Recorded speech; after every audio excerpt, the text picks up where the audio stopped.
से आप सभी लोग जय हिंद जय भारत।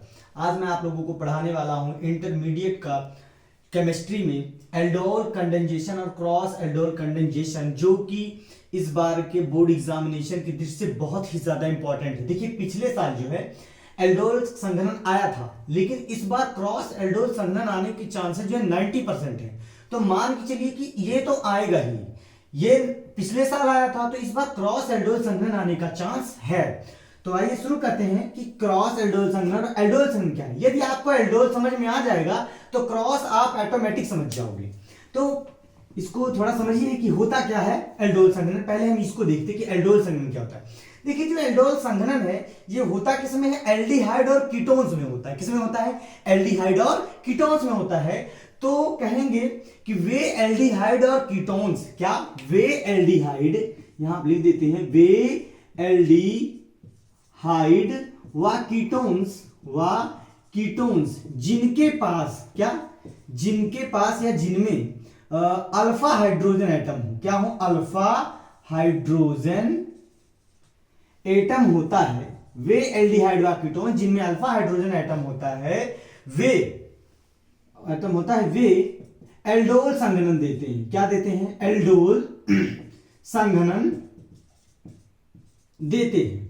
भाई अब होता क्या है, भाई देते हैं। देखिए इसमें होता क्या है कि कोई भी दो एल्डिहाइड लेंगे या दो कीटोन्स ले लिया, कोई भी ले लिए, हमने ले लिया एल्डिहाइड ले लिया, कीटोन्स ले लिया। तो जब हम यहां ले लेते हैं एसिटिल्डिहाइड, क्या ले लेते हैं, एसिटिल्डिहाइड। मान लीजिए हमने लिया एसिटिल्डिहाइड CH3CHO, यही है आपका एसिटिल्डिहाइड। अब आप इसको ऐसे भी तो लिख सकते हो CH, रुक जाइए अच्छे से बना दें ताकि आप कंफ्यूज ना हो। यहां देखिए इसको हम ऐसे बना दें। अब आप ये सोच सकते हो कि सर ने कहा कि भाई वे एल्डिहाइड व कीटोन जिनके पास अल्फा हाइड्रोजन एटम हो, केवल वही एल्डोल कंडेंसेशन देंगे। भाई अल्फा का मतलब क्या हुआ, देखिए ये है एल्डिहाइड, अब इसके बगल का जो कार्बन है अल्फा कार्बन है और इसके साथ जो हाइड्रोजन लगा हुआ है इसी को कहते हैं अल्फा हाइड्रोजन। तो फंक्शनल ग्रुप जो एल्डिहाइड है या कीटोन्स है उसके बगल वाला जो कार्बन होगा वो अल्फा कार्बन, उस अल्फा कार्बन से जितने हाइड्रोजन एटम लगे होते हैं वही होते हैं उसके अल्फा हाइड्रोजन। समझ में आ रही बात। अभी अल्फा कार्बन, इसके बगल वाला हाइड्रोजन, ये हाइड्रोजन, ये हाइड्रोजन, ये हाइड्रोजन, अल्फा हाइड्रोजन, इसके 3 अल्फा हाइड्रोजन है। तो अब यह एल्डोल संघनन देगा, यह जो एल्डिहाइड है एसिटिल्डिहाइड एल्डोल संघनन देगा। देखिए कैसे, हम लेते हैं दो मॉलिक्यूल एसिटिल्डिहाइड के, सेम मॉलिक्यूल्स लेंगे हम एल्डोल संघनन में, हम सेम मॉलिक्यूल्स लेते हैं, या एल्डिहाइड लीजिए या कीटोन लीजिए, लेकिन सेम मॉलिक्यूल हम लेंगे, सेम मॉलिक्यूल्स ऑफ एल्डिहाइड या सेम मॉलिक्यूल्स ऑफ कीटोन्स लेंगे। तो हम क्या करते हैं कि यहां पर हमने ले लिया, देखिए कैसे कि CHO, ये एसिटिल्डिहाइड हो गया। समझ में आ रही बात। तो ये एसिटिल्डिहाइड है, इसको आप ऐसे भी लिख सकते हो। अब यहां पर हम इसको थोड़ा अलग तरीके से लिख दें, ऐसे देखिए, रुक जाइए कैसे समझाते हैं। यहां हम लिखेंगे COH, समझ में आ रही बात। इसको ऐसे लिख सकते, कोई प्रॉब्लम तो नहीं। अब आगे देखिए, इसको हम ऐसे लिख सकते, वही चीज है CH3CHO, कोई प्रॉब्लम, तो इसको हम ऐसे लिख सकते हैं। इसमें होता क्या है, यहां ऑक्सीजन की इलेक्ट्रोनेगेटिविटी अधिक होती है तो इसके बीच की जो बॉन्ड है इसके बीच के इलेक्ट्रॉन को अपनी तरफ खींचेगा, इलेक्ट्रोनेगेटिविटी ज्यादा होती है, इसके ऊपर डेल्टा माइनस चार्ज, इसके ऊपर डेल्टा प्लस चार्ज। अब ये वाला हाइड्रोजन जो है, जो अल्फा हाइड्रोजन है, यहां से जाएगा यहां अटैक करेगा, तो यहां पर ये OH यहां आ जाएगा और यहां आप देखेंगे तो क्या बनेगा। और एक चीज, यह रिएक्शन जो होता है ये सोडियम हाइड्रोक्साइड या बेरियम हाइड्रोक्साइड की उपस्थिति में होता है। तो देखिए क्या होता है कि हमने जो एसिटिल्डिहाइड लिया था, दोनों हमने ले लिया है, अब ये हाइड्रोजन यहां गया तो क्या बन जाएगा, CH3COH, ये हो गया, और प्लस H, और यहां पर हो जाएगा आपका CH2CHO। समझ में आ रही बात। अब यहां पर देखिए जो प्रोडक्ट प्राप्त हो रहा है, ये प्रोडक्ट प्राप्त हो रहा है, ये आपका है अल्फा कार्बन, ये है आपका बीटा कार्बन। तो ये बीटा हाइड्रोक्सी एल्डिहाइड है। ये क्या प्राप्त हुआ आपका, बीटा हाइड्रोक्सी एल्डिहाइड। तो अब अगर जो इसको आपको नाम लिखना है तो 1 2 3, तो आप लिख दोगे 3 हाइड्रोक्सी 1 2 3 4, ये CHO ग्रुप लगा तो हो जाएगा ब्यूटेनल, 4 कार्बन है तो हो जाएगा ब्यूटे नल। तो ये जो प्रोडक्ट बना इसका नाम है 3 हाइड्रोक्सी ब्यूटेनॉल। तो हम एल्डोल संघनन किसे कहेंगे कि वे एल्डिहाइड व कीटोन्स जिनके पास अल्फा हाइड्रोजन एटम होता है वे आपस में सोडियम हाइड्रोक्साइड या बेरियम हाइड्रोक्साइड की या कोई भी डाइल्यूट क्षार या बेस की उपस्थिति में जो एल्डिहाइड होते हैं या कीटोन्स होते हैं संघनन करके जो प्रोडक्ट देते हैं वो एल्डोल होता है। एल्डोल कहा जाता है। एल्डोल क्यों कहा जाता है? क्योंकि इसमें एल्डिहाइड ग्रुप भी है और एल्कोहल ग्रुप भी है। तो एल्डोल से समझिए, एल्ड मतलब हो गया एल्डिहाइड और ओल आ रहा है। ओल का मतलब क्या हो गया? जैसे प्रोपेनॉल। प्रोपेनॉल किसमें लगेगा? जिसमें OH ग्रुप हो। कौन सा ग्रुप हो? OH ग्रुप हो। तो इसमें एल्डिहाइड और एल्कोहल दोनों ग्रुप आते हैं, तो जो संघनन प्रोडक्ट बना वो एल्डोल संघनन कहलाएगा। क्या कहलाएगा? एल्डोल संघनन। तो यहां पर बना 3 हाइड्रोक्सी ब्यूटेनॉल। तो ये हो गया आपका एल्डोल संघनन। समझ में आया कि नहीं आया? देख लीजिए एक बार आप लोग। अब इसको आप नोट भी कर सकते हैं, नोट कर लीजिए अभी। ये एल्डोल संघनन समझ में? एल्डोल का संघनन में ये होगा कि सेम मॉलिक्यूल्स लेंगे एल्डिहाइड का। अगर जो आप यहां पर एसिटिल्डिहाइड ले रहे हैं तो यहां भी क्या लेंगे? एसिटिल्डिहाइड ले रहे हैं। यहां पर अगर जो आप एसीटोन ले रहे हैं यानी कि कीटोन ग्रुप ले रहे हैं तो यहां भी क्या होना चाहिए? कीटोन ही होना चाहिए। तो इनके बीच का जो संघनन होगा उसे हम कहेंगे एल्डोल संघनन। वहीं अगर जो हम ये दोनों मॉलिक्यूल डिफरेंट ले लें, अगर यहां प्रोपेनॉल ले रहे हैं या प्रोपेनल ले रहे हैं तो यहां हमको लेना पड़ेगा इथेनॉल। समझ रही बात? इथेनॉल लेंगे।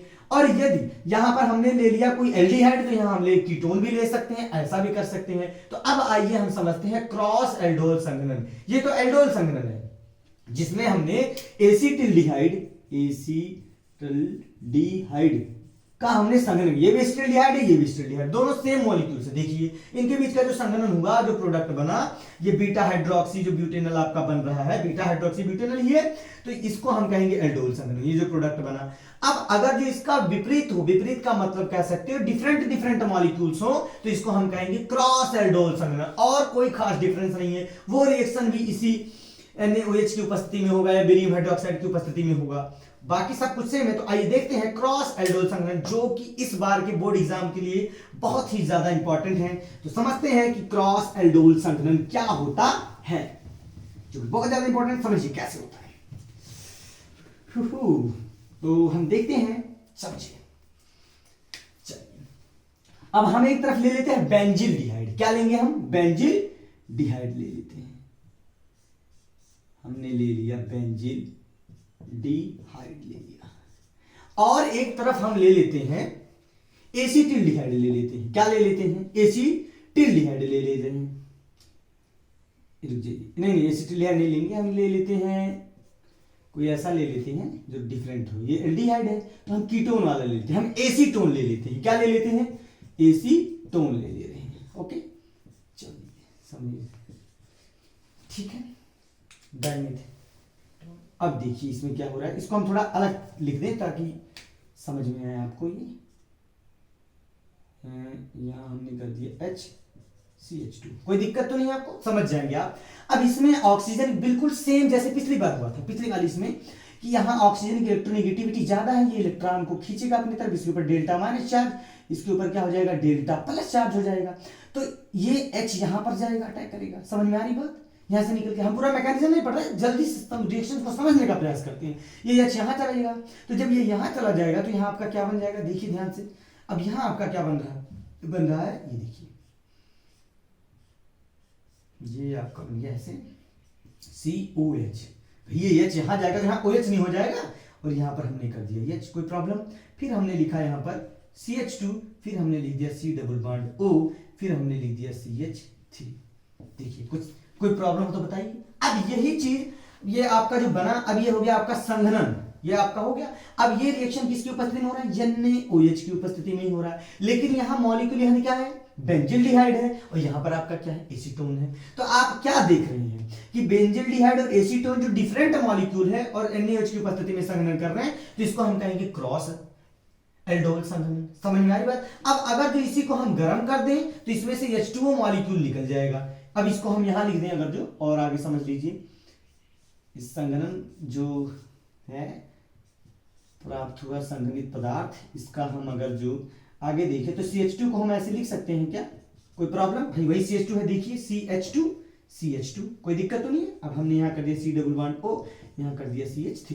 अब यहाँ जरा देखिए, ध्यान से देखिएगा, ये OH और इसका H निकलेगा इसमें से -H2O, समझ में आ रही बात। तो यहाँ पर क्या बन जाएगा, इसको लिख लीजिए ऐसे, क्या बन रहा है देखिए, ये आपका ऐसे करके ऐसे बना दीजिए इसको। चलिए देखिए बोर्ड मेरा छोटा है, हो जाएगी व्यवस्था CH डबल बॉन्ड CH और यहाँ हो जाएगा C double bond O CH3। अब यह है आपका क्रॉस एल्डोल का मेन प्रोडक्ट हो गया। अब इसका जो आपको नामकरण करना है कि क्रॉस एल्डोल के बाद क्या बना है, तो एक यहाँ पर ऐसे आप कर लीजिए, एक 2 3 4 कार्बन है, 1 2 3 4, चौथे नंबर पर आपका फिनाइल ग्रुप लगा हुआ है। लगा हुआ कि नहीं लगा, बेंजीन है कि फिनाइल ग्रुप है, तो लिखेंगे 4 फिनाइल। अब 1 2 3 पर इन लगा हुआ है लेकिन 4 कार्बन, तो लिखेंगे 4 फिनाइल ब्यूट 3 इन। 3 पर क्या है, डबल बॉन्ड है तो इन लगा देंगे, 3 इन। समझ आ रही बात, क्या लिखा हमने, ध्यान से देखिए, यहां हम लिख दें अच्छे से ताकि आपको कंफ्यूजन ना हो। 3 इन, क्या हो गया, 3 इन। 4 फिनाइल ब्यूट 3 इन, 1 2 3 इन, और 2 पे क्या है, ओन है। देखिए जब CO ग्रुप रहता है तो हम ओन लगा देते हैं, तो क्या हो जाएगा, 2 ओन। अब इसका पूरा नाम अगर जो आपको देखा जाए तो देखिए इसका नाम होगा 4 phenyl but 3 yne, 1 2 3 yne, 2 number पर कीटोन है तो लगा दी one. 4 phenyl but 3 yne 2 one, ये आपका हो गया क्रॉस एल्डोल संघनन के बाद बना पूरा प्रोडक्ट। तो मैं श्योर हूं कि आप लोगों को जरूर समझ में आया होगा। यदि यह आपको समझ में आया है और बोर्ड की एग्जामिनेशन की दृष्टि से देखा जाए तो बहुत ही ज्यादा इंपॉर्टेंट है, तो इस चैनल को भी सब्सक्राइब भी कर दीजिए मेरे, ताकि आपको मैं ऐसे छोटे छोटे जो रिएक्शंस आपको बताता रहूं और बोर्ड एग्जाम्स के लिए आपको प्रेरित करता रहूं, आपके मार्क्स भी अच्छे आए। तो प्लीज हमारे इस वीडियो को लाइक भी करें, शेयर भी करें और सब्सक्राइब करना तो बिल्कुल भी ना भूलें मेरे चैनल को। धन्यवाद।